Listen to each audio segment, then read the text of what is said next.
Okay, the first movement is going to be the burpee, where you have to touch your chest to the floor. Both feet need to leave the ground when you jump over, so he touches the floor, back to his feet. Need to leave the ground at the same time with both feet and land with both feet. You can face the bar, or you can go perpendicular to the bar, whichever way is easiest for you. The snatch, you will make sure that the bar comes up in one motion overhead, and you don't need to squat snatch it, all right? So it's just, if you want to, that's fine. The second movement is the toes to bar and clean. So the toes to bar requirement is any part of your lower leg is allowed, or your body, to touch the bar. So you could touch your toes above the shoe, you could touch your shin, you could touch the bottom of your shoe, okay? You just need to make contact with the bar. At the bottom of the toe to bar, you have to make sure that your heels break the plane of the bar you're hanging from to some degree. So try to link a few together for me, Ed. Boom, boom, and give me a bad rep. There it is, right? So hopefully everybody understands we're not making that, all right? Then after that is the clean. The clean, the same idea, the bar must leave the ground, and in one continuous motion reach the shoulder. All right, so there's no hang, and you have to make sure you show control at the top of the movement. All right, for this workout, you have the shuttle run, kettlebell swings, and pull-ups. The run, when you run, you must make sure when you hit your line, both feet need to clear the line. You can touch the floor, you don't have to touch the floor. You just have to make sure that you clear that line with both feet. For the kettlebell swing, we have to make sure that we get that thing swung overhead. It has to break the plane between your knees. Pointing the bottom of the bell up, you can have bent arms, all right? That's fine. So give me a couple swings there with bent arms. As long as the hands are over the head, bottom of the bell is pointed up. Now extend all the way. Either one of those swings is fine. Give me a snatch swing, right? You can pull it close and push it up overhead. That's fine. The final movement is the pull-up. As we head over to the pull-up, all we're doing is making sure that the bar, the chin is breaking that plane of there, and now give me a couple just kipping pull-ups. You don't have to break the plane of the bar. Give me a couple butterflies.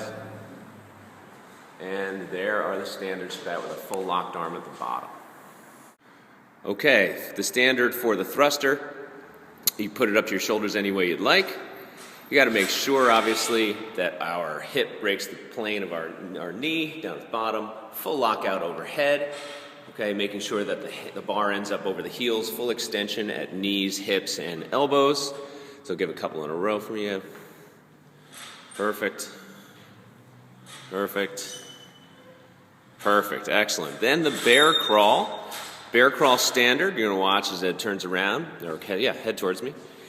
And he comes on down towards me, making contact with the floor with 3 points at all times. And you can do this as fast as you want, but you got to make sure you're making contact and not giving us kind of the ape run. Let me see if there we go. Kind of was losing contact there. You can go as fast as you want with that one.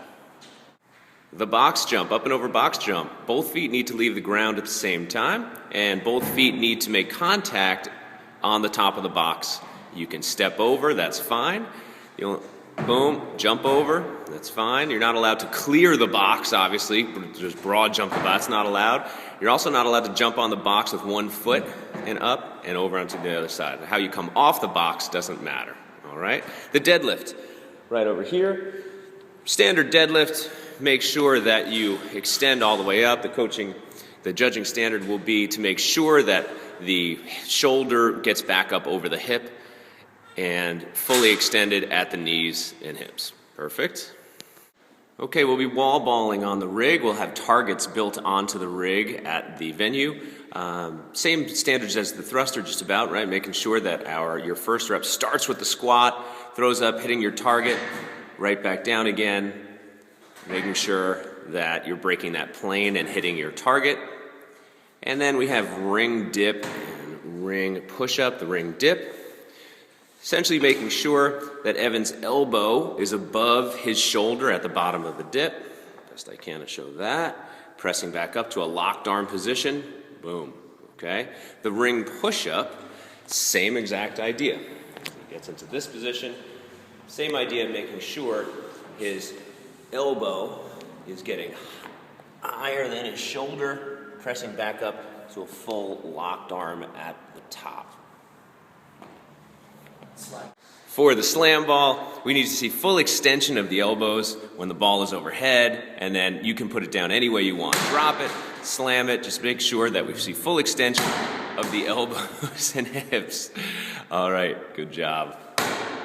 All right, for the weighted pull-up, you are required for the chin to break the plane of the bar, so up and over, and that chin has to get over that bar and back down again. You can even make contact as long as you break any part of your chin, breaks any plane of that bar, okay? That's fine.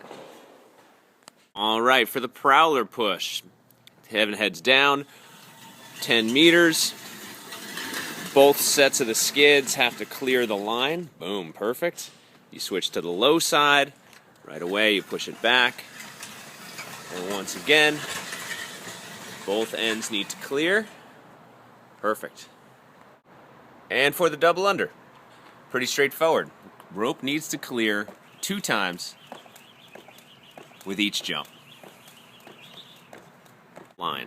So when you push the sled, you can't just let it go and let momentum carry it over the line. You have to make sure that you control it to a complete stop before you switch. It's a 1 burpee penalty. If you do, just let go and let it slide across the line. So make sure it's under control and you control it to a stop.